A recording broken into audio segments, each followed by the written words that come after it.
Allah yang Maha Agung, Allah yang Maha Rohim, Allah yang Maha Adil. Yang kami hormati koordinator sujud penggalian, yang kami hormati petugas dan pengawas sujud penggalian, yang kami hormati peserta sujud penggalian, dan yang kami hormati seluruh warga perohanian Sabda Dharma. Selamat pagi, salam waras.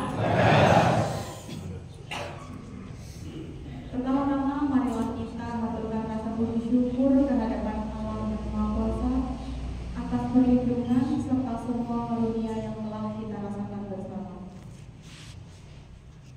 Rasa terima kasih yang mendalam selalu kita haturkan kepada Penuntun Agung Sri Utomo dan Tuntunan Agung Sri Pawelang yang selalu menemani para warga perohanian Sabda Dharma di dalam menghayati dan mengamalkan ajaran perohanian Sabda Dharma, baik untuk diri kita sendiri, keluarga, masyarakat, maupun bangsa dan negara.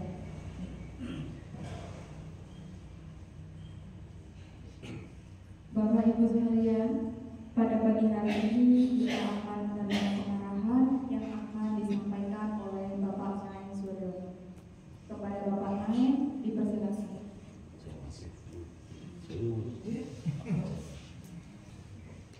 Nun sewu Bapak Ibu, mohon izin, marilah kita hening bersama mengawali sujud penggalian hari yang keempat.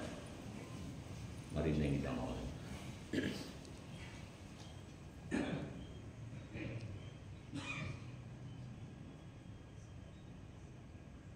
Allah yang Maha Agung, Allah yang Maha Rohim, Allah yang Maha Adil, yang Maha Kuasa. Pagi ini hari keempat pelaksanaan sujud penggalian, yang Maha Kuasa memberikan pengayuman kepada seluruh petugas dan peserta, sehingga penggalian berjalan dengan baik.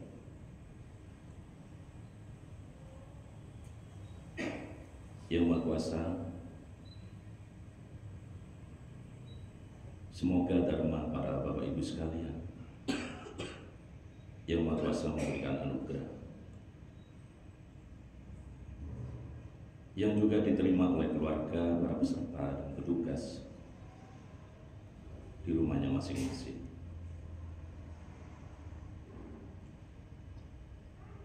Dan kepada para warga yang masih dalam pepeteng, yang Maha Kuasa memberikan kepada, dan kepada warga dan petugas yang dalam keadaan sakit, yang Maha Kuasa memberikan kesembuhan. Atas kerohiman yang Maha Kuasa, semoga doa ini terkabul. Dan juga sinar-sinar Penuntun Agung Sri Utomo dan Sri Pawelang selalu menyatu di dalam pengabdian kita.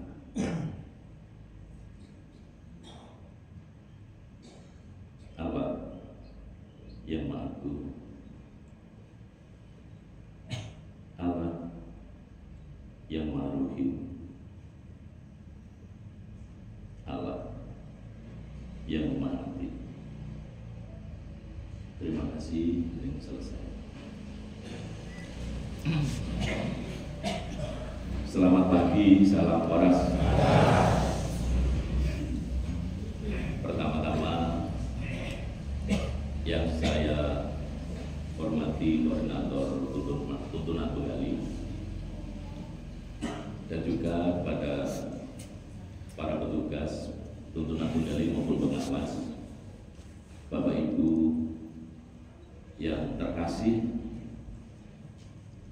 Semoga di pagi hari ini Yang Maha Kuasa selalu memberikan pengayuman kepada kita sekalian. Dan tentunya harapan kita bersama, sujud penggalian ini bermanfaat untuk setiap orang yang ada di ruangan ini, dan tentunya sinar-sinar Dharma Bapak Ibu sekalian juga bermanfaat untuk keluarga, masyarakat, dan bangsa. Kepada Panuntun Agung Sri Utomo serta Ibu Sri Paunang, kami aturkan terima kasih atas dharma beliau. Bapak Ibu, pagi ini sujud penggalian hari keempat ya Ibu. Saya melihat Bapak Ibu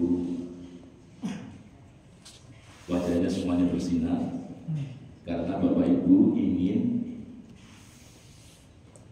melaksanakan sujud penggalian ini bermanfaat untuk hidup dan kehidupan kita.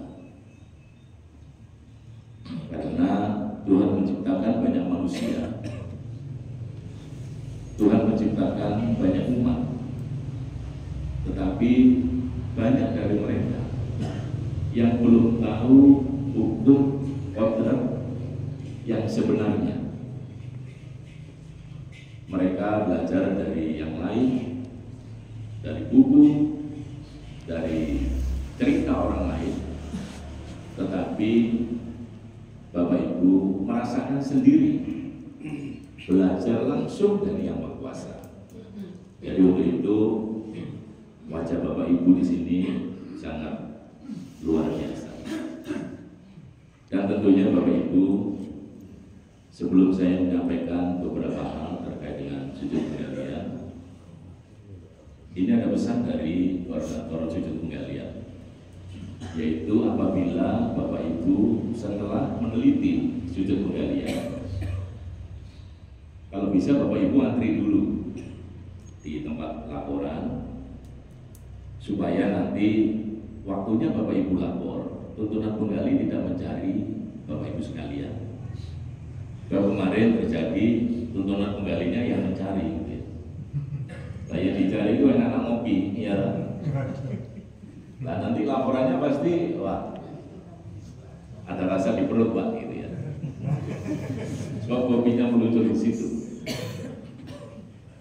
Bapak Ibu dan saudara sekalian, pada sujud penelitian hari keempat, masih banyak para warga yang mengalami masa krisis.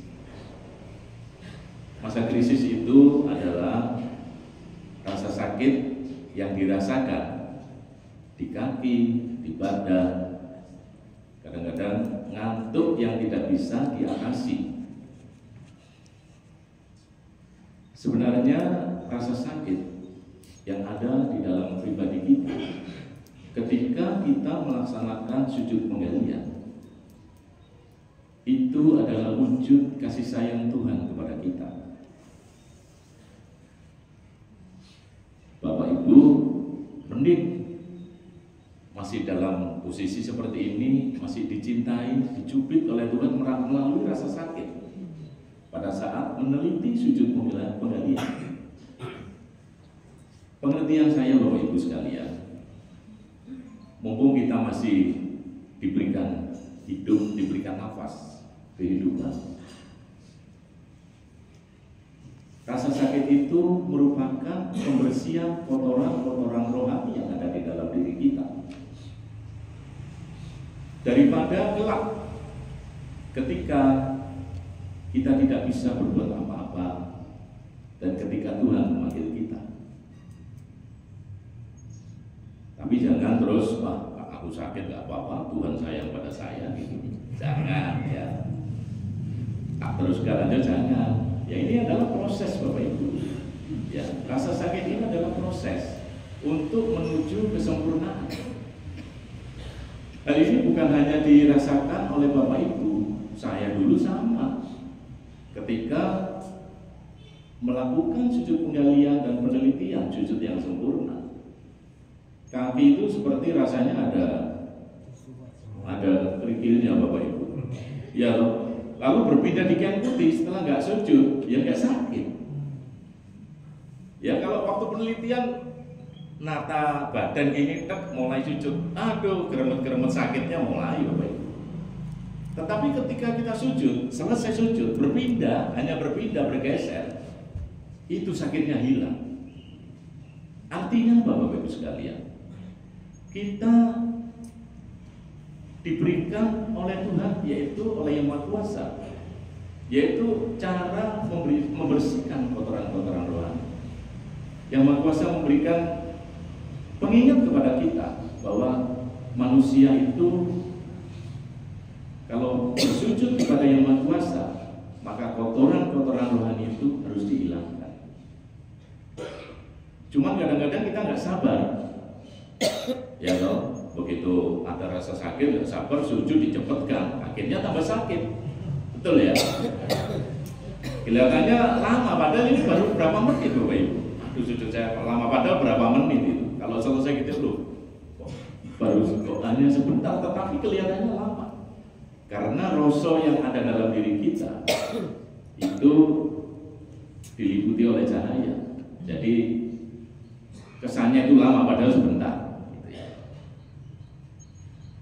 Dan ini Bapak Ibu, sekali lagi kalau Bapak Ibu masih merasakan masa krisis, yang perlu diingat adalah yang pertama, kita harus selalu introspeksi, selalu mawas diri di dalam kehidupan kita.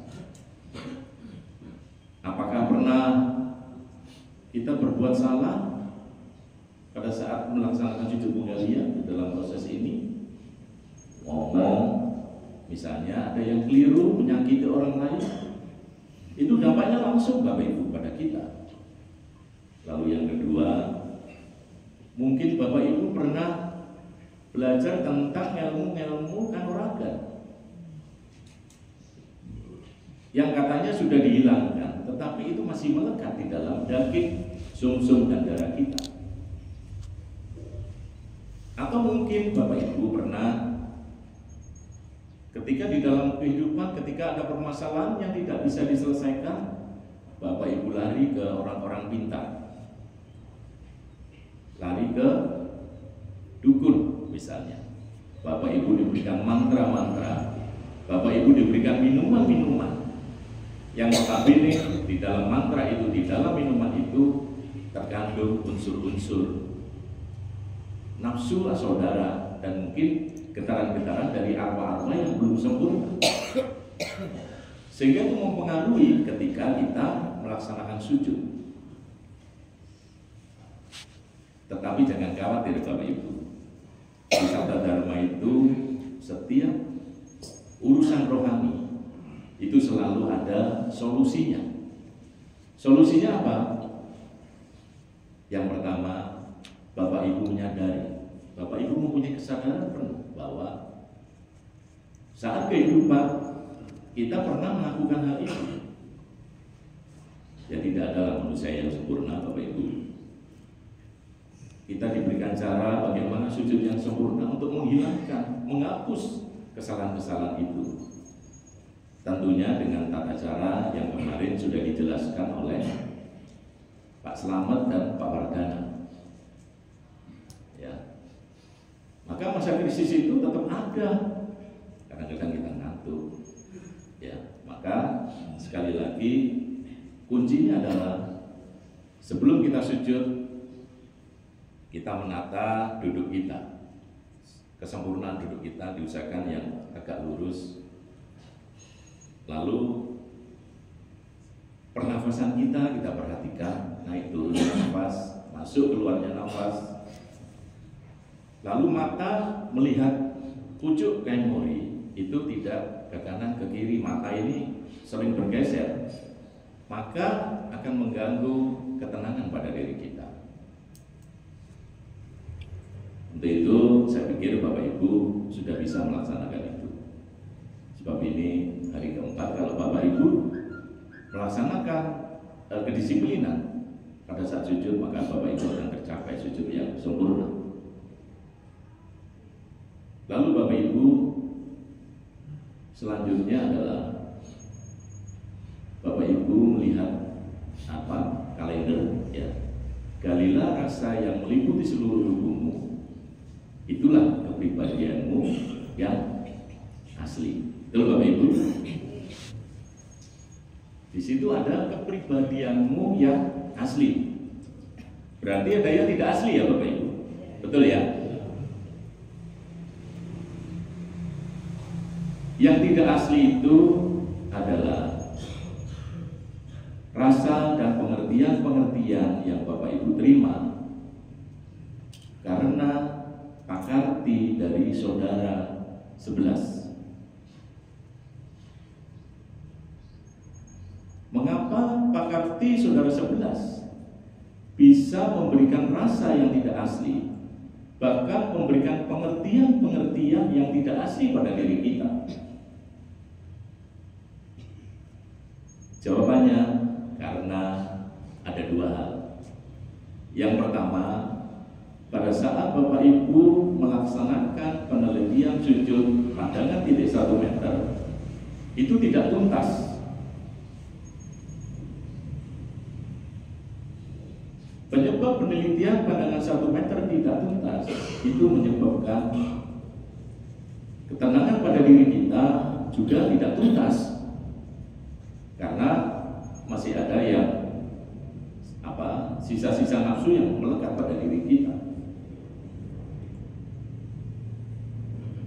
Kemarin sudah dijelaskan bahwa untuk mencapai ketenangan yang sempurna, pandangan titik 1 meter yang sempurna, Bapak Ibu melalui tahapan-tahapan, yaitu menenangkan pikiran. Menenangkan pikirannya dulu Bapak Ibu. Yang pertama itu, pikiran itu seperti air. Pikiran itu seperti air Bapak Ibu sekalian.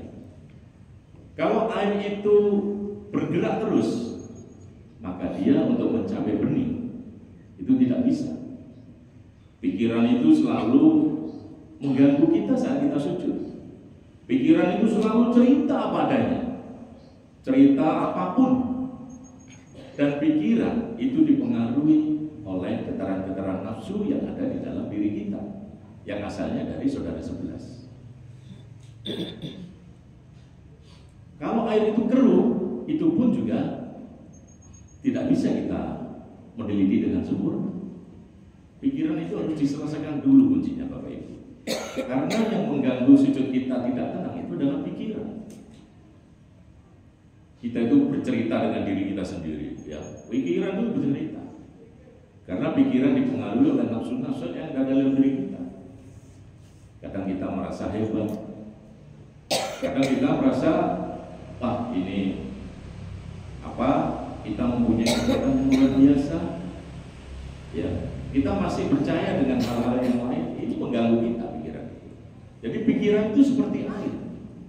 Kalau dia bening, maka sujud kita pun juga enak, juga tenang. Kalau sujud kita sudah tenang, ada cahaya atau sinar yang berasal dari kain kita ini, ya. Biasanya pinggir-pinggir kain itu kan bersinar itu, ya. Itu masuk ke mata, dan sinar ini adalah wujud daripada ucapan yang Maha Kuasa kepada kita. Ini sinar ini jangan disepelekan Bapak Ibu. Ini adalah wujud bahwa yang Maha Kuasa sudah hadir di tengah-tengah kita ketika kita sujud. Beliau menyapa kita dengan sinar itu. Jadi yang bisa bersujud kepada yang Maha Kuasa adalah sinar kecil kita yang namanya Yang Maha Suci. Beliau menyapa kita, masuk ke mata, ya, ke otak kecilnya dingin, dan kita merasa tenang, ya. Pilingan ini, pelipis kanan kiri terasa, ubun-ubun terasa, ya. Seolah-olah kita itu mempunyai kepasrahan penuh kepada Yang Maha Kuasa. Hidup kita pasrahkan penuh kepada Yang Maha Kuasa saat kita sujud.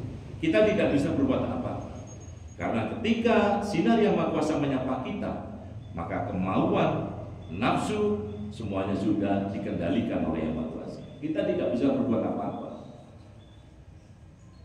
Kita akhirnya merasakan sabtarengga kita dibersihkan, getaran itu turun kepada saudara sebelah kita semakin tenang, sujud seolah-olah saya sujud di mana ini? Kadang-kadang ada yang merasakan saya seperti batu, Pak, seperti patung. Kadang-kadang ada yang kita merasakan seolah-olah tubuh ini hilang, hanya cahaya yang ada dalam diri kita.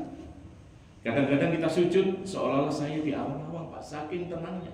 Kita tidak bisa menolak. Semua itu adalah hasil kepasrahan kita kepada Yang Maha Kuasa, Bapak Ibu. Manusia kalau sudah seperti itu tidak bisa berbuat apa-apa. Semuanya sudah kehendak Yang Maha Kuasa. Jadi itu Bapak Ibu, ketenangan yang sempurna. Jadi sekali lagi, Bapak Ibu menjadi warga Sabta Dharma, ini sangat luar biasa Bapak Ibu. Bapak Ibu merasakan sendiri, mengerti sendiri, tidak dari manapun. Saya pernah mengatakan, saya menjalankan ajaran ini seperti saya menemukan emas sak kebu. Emas apa? Yang besarnya wungkulnya sak sapi. Karena ini adalah ajaran yang luar biasa. Makanya anak cucu kita harus kita tularkan ajaran ini. Itu yang pertama Bapak Ibu, ya. Membuat ketidakaslian, pengertian dan rasa yang kita tidak terima itu karena itu. Jadi nggak sempurna, akhirnya sedulurnya yang ngejak. Lalu yang kedua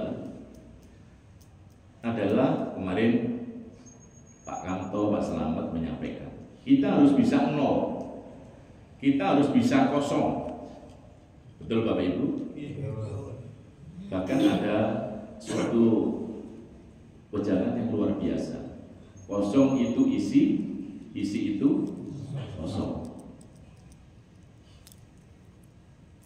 Kosong itu isi artinya ketika Bapak Ibu betul-betul melaksanakan sujud penggalian ini dengan tekun, dengan disiplin, dengan niat dan kemauan yang keras, semangat yang keras untuk mengalahkan hawa nafsu yang ada dalam pribadi kita. Karena hawa nafsu adalah musuh kita pribadi. Ketika kita bisa mengalahkan hawa nafsu, pikiran-pikiran kotor yang tadi sudah saya uraikan di atas, dan Bapak Ibu hanya ada kepasrahan, itulah kosong. Ketika Bapak Ibu sudah kosong, Bapak Ibu, itu nanti akan diberikan isi yang sempurna oleh Yang Maha Kuasa. Ya, kita itu seperti gelas yang kosong, dituangkan air yang bening, itu yang ada dalam diri kita.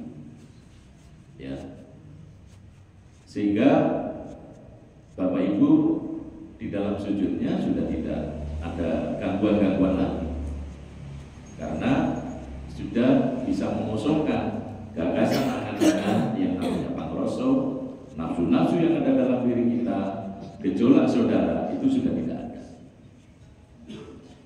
Ya, kosong itu akan isi, tapi kalau Bapak Ibu isi tapi akan kosong. Maksudnya apa Bapak Ibu? Isi itu Bapak Ibu akan kosong. Maksudnya ketika Bapak Ibu sujud, ya, itu sudah kadang-kadang diri kita ini, kalau tadi saya mengatakan bahwa kita dikalahkan oleh nafsu dalam kehidupan kita. Dalam sujud pun juga begitu. Kita tidak bisa meneliti getaran-getaran itu karena nafsu yang ada dalam diri kita tidak bisa kita kendalikan dan pikiran kita terganggu, maka itu namanya isi. Dan itu tidak akan ada rasa yang akan meliputi seluruh tubuhnya. Tidak akan memperoleh pengertian-pengertian yang baru. Lalu selanjutnya, Bapak Ibu, yang dinamakan kosong adalah hasil sujud penggalian yang kemarin. Itu jangan dibawa lagi Bapak Ibu.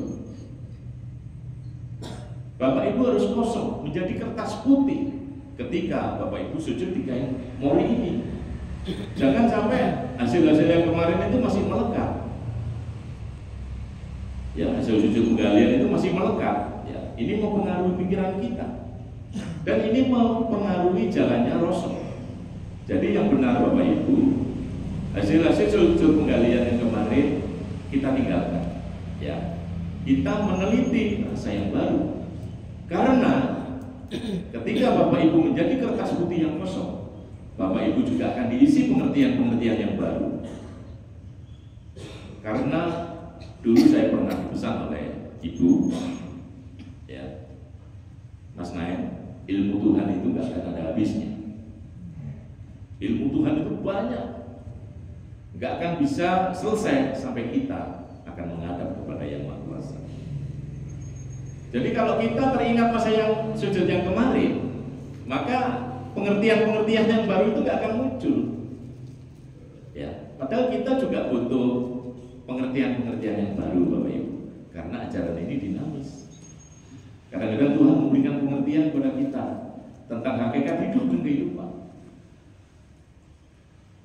Makanya kadang-kadang banyak warga yang juga terpengaruh dengan orang-orang luar, Pak Nain, surga dan neraka itu apa? Ya dicari di dalam sujud.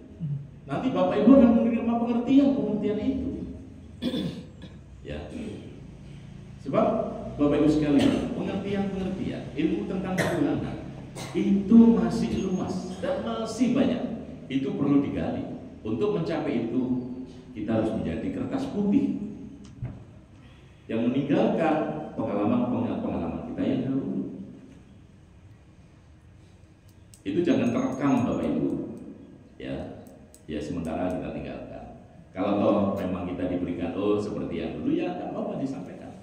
Tetapi yang lebih penting adalah niat kita menjadi kertas putih yang kosong, supaya kita selalu diisi pengertian-pengertian itu oleh Yang Maha Kuasa.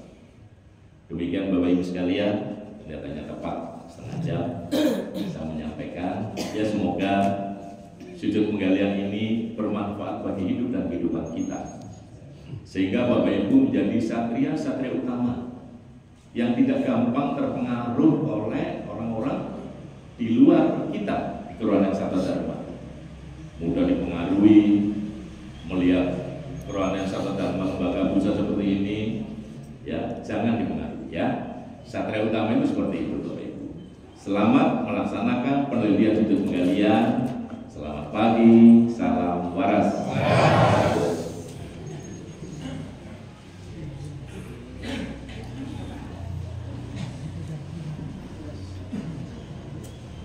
Terima kasih kepada Bapak Nain yang telah memberikan pengarahan pada pagi ini. Demikian pengarahan yang telah kita terima pada pagi ini. Sebelum kita akhiri, saya selaku membawa acara mohon maaf jika ada beberapa saya yang kurang berkenan di hati Bapak Ibu sekalian. Akhir kata dari saya, selamat menjalankan tugas suci dan salam waras.